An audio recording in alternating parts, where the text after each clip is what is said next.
সম্মানিত দর্শক ও কৃষক ভাইয়ের আসসালামু আলাইকুম। আশা করি আপনারা ভালো আছেন। আজ আমি উপস্থিত হয়েছি গ্রীষ্মকালীন পেঁয়াজের জমিতে।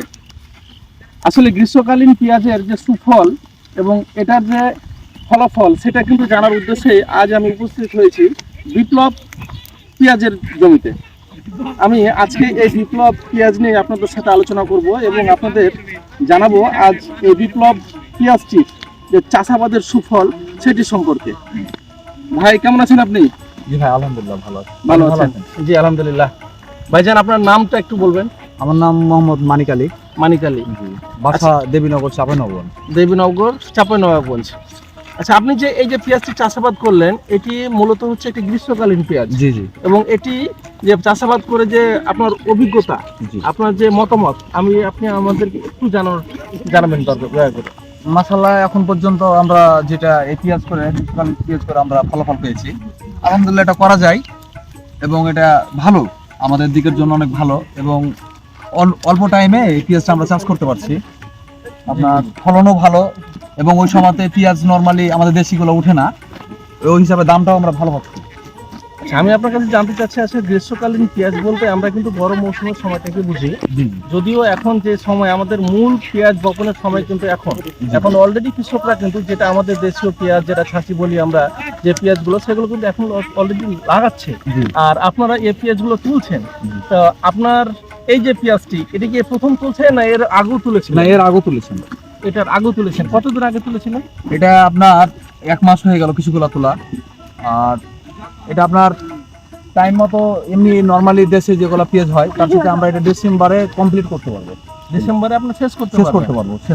আচ্ছা, টোটাল সময়টা কতদিন নিচ্ছে? আপনার এটা আমরা চারা লাগানোর পর থেকে এটা আপনার 80 থেকে 90 দিনের ভিতরে হয়ে যাচ্ছে। এটা কি আপনারা চারা লাগিয়েছিলেন না বীজ বপন করেছিলেন? না, আমরা এটা আগে বীজ বপন করে আমরা চারা করেছি।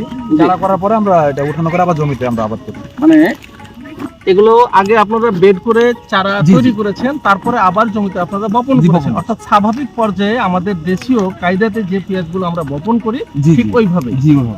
আলহামদুলিল্লাহ, এই যে আমরা পেঁয়াজ দেখছি, এই যে পেঁয়াজের যে সাইজ, পেঁয়াজের যে গঠন আর ওজনটার কেমন? ওজন আমরা আগে যেগুলা আনুমানিক ওটা মাপছি, ওটা আপনার 90-100 মণ। 80 মণ নরমালি এটা অ্যাভেলেবল। নরমালি আপনার 80 মণ। আর উপরে হচ্ছে 90 থেকে 100 মণ। 90 থেকে 100 মণ। 90 থেকে 100 মণ যদি বাজার মানে দর পাওয়া যায়, দর কেমন পেয়েছিলেন আপনি? দর আপনার প্রথম অনেক ভালো ছিল। এটা আপনার দরটার বিষয়টা আলাদা, এটা দেশের অবস্থার উপর এটা অবস্থান করে। কারণ কোনো সময় অনেক বাড়তি হয়ে যায়, কোনো সময় কম হয়, ওটা না, এটা ফলনের উপর ডিপেন্ড করে এবং আমরা দরটা ওটা আমাদের ভাগ্যের উপর। তো ভালো পেয়েছি আমরা আলহামদুলিল্লাহ। এটা 3000 আপনি যদি ডিসেম্বর মাসে যদি এটা পেঁয়াজ যদি বাজারজাত করতে পারেন তাহলে ডিসেম্বর মাসে অলরেডি পেঁয়াজের কিন্তু দামও ভালো ছিল। জি, তখন ছিল 4,500 টাকা ছিল। 3,500 থেকে 4,000 টাকা ছিল। গড় ওজন কেমন? 4টা-5টা পেঁয়াজে কতটি ওজন? আপনার সর্বনিম্ন যদি হয় 6টা থেকে 7টার ভিতরে 1 কেজি হবে নরমালি। 6টা থেকে 7টাতে জি 1 কেজি হবে। আর এই যে চাষাবাদ করার সময়তে আপনি কোনো প্রবলেম ফেস করেছেন কিনা? আপনার যে রোগ বালাই থেকে শুরু করে? না, এই হিসাবে এই বীজটা আপনার রোগ বালাইয়ের খুব কম, অনেকটা কম, অনেকটা সহনশীল। জি। তো দর্শক, আমি কিন্তু কথা বলছিলাম মানিক ভাইয়ের সাথে। উনি কিন্তু দেবীনগরে এই পেঁয়াজ চাষ করেছেন এবং এটি হচ্ছে বিপ্লব পেঁয়াজ। এটি হচ্ছে ইস্ট ওয়েস্ট কোম্পানির বিপ্লব জাতের গ্রীষ্মকালীন পেঁয়াজ।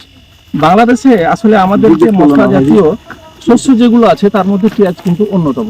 আপনারা জানেন, আমরা আসলে বাইরের দেশ থেকে পেঁয়াজ আমদানি না করলে আমরা কিন্তু স্বনির্ভরশীল হতে পারি না। যার কারণে প্রতি বছর আমাদের বিদেশ থেকে পেঁয়াজ আমদানি করতে হয় এবং এটা প্রচুর অর্থ আমাদের কিন্তু ব্যয় করা লাগে। এবং আমরা যদি চাই আমাদের এই বাংলাদেশকে সমৃদ্ধ করতে, আশার আলো দেখাতে, তাহলে কিন্তু এই গ্রীষ্মকালীন বিপ্লব পেঁয়াজ কিন্তু একদিন বিপ্লব ঘটাবে।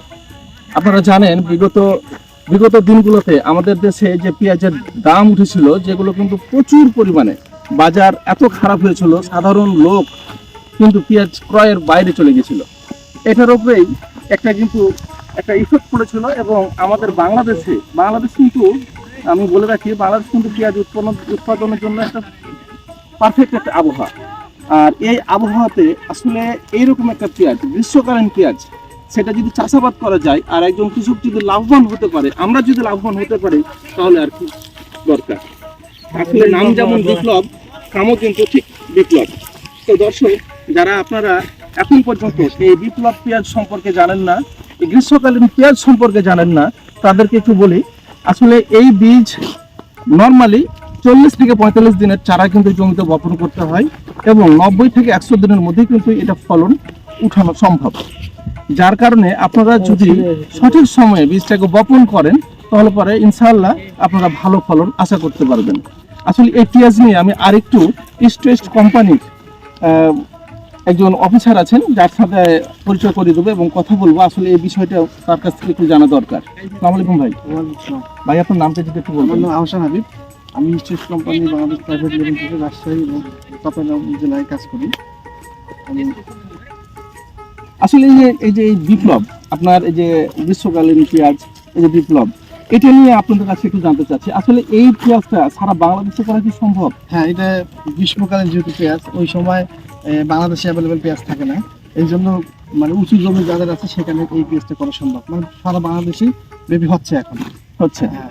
আর আপনি তো যেহেতু আপনি কোম্পানির প্রতিনিধি একজন, আপনি সব জায়গাতে যান, আপনার জানা মতে এই পেঁয়াজ এই জায়গা ছাড়া অন্য কোনো জায়গাতে চাষাবাদ? হ্যাঁ, এই আমার জানার মতো রাজশাহী যে 10টা উপজেলা আছে, 10টা উপজেলাতেই এই পেঁয়াজ চাষ করা হয়। এবং ইভেন আপনার চাঁপাইনবাবগঞ্জে এই যে চাঁপাইনবাবগঞ্জ যে জেলা আছে এখানেও এটা চাষ করা হচ্ছে। তো ম্যাক্সিমাম চাষিরাই বেশি, যেহেতু ওই সময় একটু ওয়েদার বৃষ্টি বাদল হয় এবং বর্ষা হয়, সে তুলনায় মানে এই পেঁয়াজটা করাটা সহজ। এটা এই যেটা জাত সহনশীল, এটা বর্ষা সহ্য করতে পারে। বর্ষা সহনশীল। আচ্ছা, আপনি যদি একটু বলতেন আসলে সঠিক সময়টা কোনটা? আসলে সঠিক সময় একজন হলো কৃষক ভালো ফলন পেতে গেলে তাকে কোন সময়ে বপন করতে হবে এবং রোপণ করতে হবে? এটা সঠিক সময় জুলাই মাসের 3য় সপ্তাহ থেকে, জুলাই মাসের 3য় সপ্তাহ থেকে এটা বীজ রোপণ করতে পারবে। জি জি জি।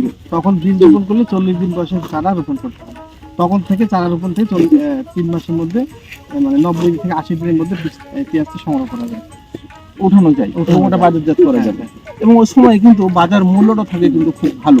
আসলে বাজার মূল্যটা আমার কাছে বড় ব্যাপার না, বড় ব্যাপারটা হচ্ছে আমাদের দেশে যে পেঁয়াজের ঘাটতি আছে সেটা যেন আমরা পূরণ করতে পারি, এই লক্ষ্যে কিন্তু আমাদের কাজ করতে হবে। আর কৃষক আপনাদের আরেকটু বলে রাখি, আমাদের দুঃখের বিষয়, আমাদের পার্শ্ববর্তী দেশ যে ইন্ডিয়া, যেখান থেকে আমাদের হিউজ পরিমাণে পেঁয়াজ আমরা আমদানি করতাম, রিসেন্ট তাদের সাথে আমাদেরকে তারা হুমকি দিয়েছে পেঁয়াজ তারা দিবে না, তারা আলু দিবে না, যাতে পেঁয়াজ এবং আলু ছাড়া বাংলাদেশের মানুষ বাঁচবে না। তো দর্শক, এই উক্তিটাকে আমরা সরাসরি ভুল প্রমাণিত করে আমরা এই বাংলাদেশে কৃষি স্বনির্ভরশীল একটা দেশ হিসেবে গড়ে তুলবো এবং পেঁয়াজ চাষে পরিপূর্ণ করে ফেলবো, যাতে আমাদের এই পেঁয়াজ আমরা বাইরের দেশে আবার এক্সপোর্ট করতে পারি। এই আশা এবং উদ্দীপনা কিন্তু অবশ্যই আমাদের থাকতে হবে। তো দর্শক, এই ছিল আজকের আমাদের ছোট্ট একটি প্রতিবেদন বিপ্লব পেঁয়াজ নিয়ে। আর এই পেঁয়াজ নিয়ে যদি আপনাদের আরও কোনো মতামত থাকে, আপনাদের জানতে চান, তাহলে অবশ্যই আমাদের দেওয়া নাম্বারে আপনারা যোগাযোগ করবেন। বাংলাদেশের সব জেলাতেই এই পেঁয়াজ কিন্তু চাষাবাদ করা সম্ভব এবং খুব ভালো মানের একটি পেঁয়াজ। আরেকটি বিষয়, এই পেঁয়াজের ভেতরটা পুরোটাই কিন্তু পুরো এবং ঝাঁজ কিন্তু খুব ভালো। এটি দেশি পেঁয়াজের মতো কিন্তু ঝাঁঝালো এবং এটি যদি আসলে ঠিকমতো রোপণ এবং বপন করা যায়, তাহলে একজন কৃষক সর্বনিম্ন হলেও যদি মোটামুটিভাবে বাজার পায়, তারপরেও কিন্তু সে ভালো অঙ্কের একটা টাকা কিন্তু ইনকাম করতে পারবে। তো দর্শক, এই ছিল আজকের ছোট্ট প্রতিবেদন। ভালো থাকবেন, আবার দেখা হবে আপনাদের সাথে পরের কোনো ভিডিওতে। আসসালাম।